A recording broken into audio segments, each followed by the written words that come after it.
Good morning po mga kalingap.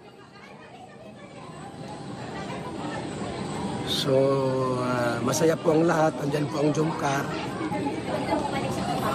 Sabi ko nga po, kung kayo po ay Mike Chris, HC or anong team, pag ganito pong may mga dumating po na like Jomcar, dapat Jomcar tayo lahat. Kasi kalingap din naman eh. Pag may dumating na HC rin tayo. Huwag nyo nang sabihin na, oy, HC ako, Mike Chris, kasi nakaka-offend yun sa atin. Dapat kung ano yung mga dumating, Jomcar tayo na. Kasi one kalingap, one family tayo ay. Tama, mali.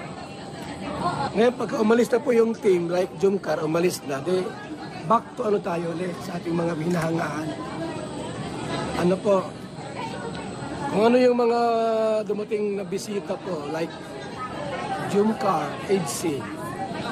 So, kung ano yung dumating, yun din tayo. Kasi one kalingap, one family tayo. Kung dumating yung Biraging, di Biraging din tayo. Yan po mga kaibigan. No? Masaya kami lahat dito kasi nandyan sila. Para po sama-sama tayo. Wag niyo kayong mang-bash, wag na kayong mang-bash. Ano yun, normal naman yung may ganun eh. Na mayroon tayong mga hinahanga ang love team. Yun, ito ba'y para naman sa, hindi lang po sa isang tao tayo magsasabi. Ano, kundi sa lahat. Hindi, okay lang po na may mga love team na hinahangaan. Ano lang po, pag kayo po ay, kadala po sa mga nandito, halimbawa may dumating IDC. IDC na rin po tayo kasi one kalingap, one family.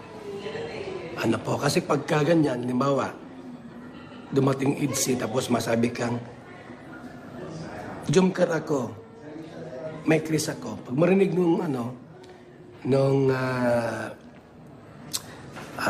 marinig ni Biancy or ni Papa Ido, or sino man po na medyo masakit yun. Medyo yun. Ibang datingan po nun. So, sa halip na magsalita,